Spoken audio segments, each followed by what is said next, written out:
La tabla periódica es el esquema gráfico en donde se ordenan todos los elementos químicos. Rápidamente veremos los aportes que constituyeron la tabla periódica. Dobereiner fue el primer químico que intentó ordenar los elementos en 1817.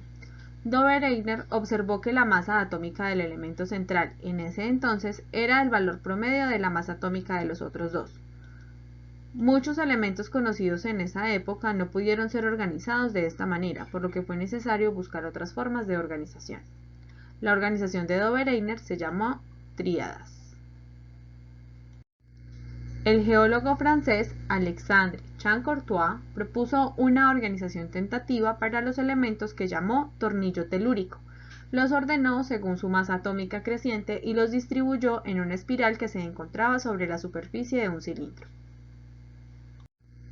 John Alexander Newlands organizó los elementos de acuerdo con sus masas atómicas, de los más ligeros hasta los más pesados.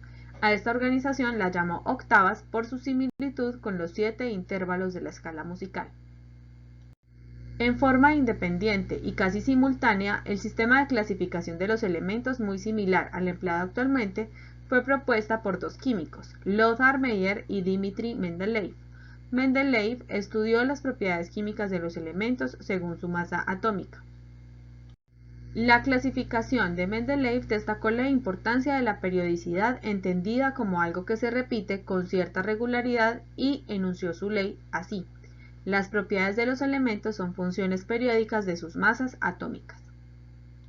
Después de 40 años fue evidente que la masa atómica no era un criterio certero para la clasificación de los elementos, por lo que el físico inglés Henry Moseley ordenó los elementos de acuerdo con su número atómico, que es igual al número de protones que hay en el núcleo de un átomo.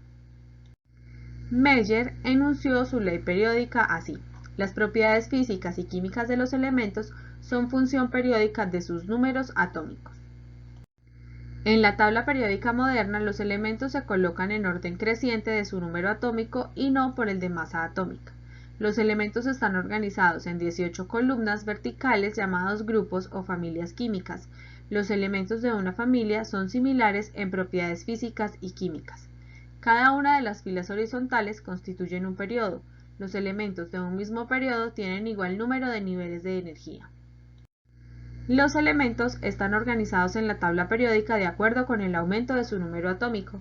Esta organización permite predecir las características físicas y el comportamiento químico de un determinado elemento al conocer su ubicación en la tabla periódica.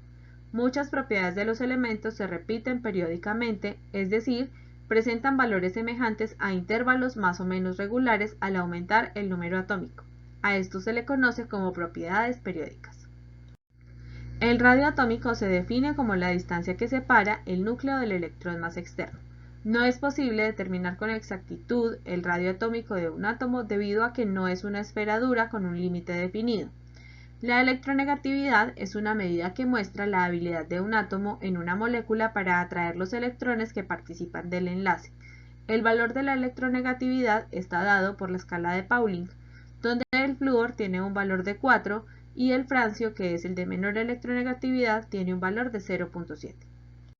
La energía de ionización es la energía necesaria para remover un electrón de mayor energía de un átomo gaseoso. Es una medida que indica qué tan unidos están los electrones a los átomos. La afinidad electrónica es la energía liberada cuando se le adiciona un electrón a un átomo neutro en estado gaseoso para formar un ion negativo. Los gases nobles no aceptan en su estructura un electrón más, por lo cual se asigna una afinidad electrónica de 0. Es todo por este video. Recuerda tomar nota de las dudas que tengas para que podamos aclararlas más adelante.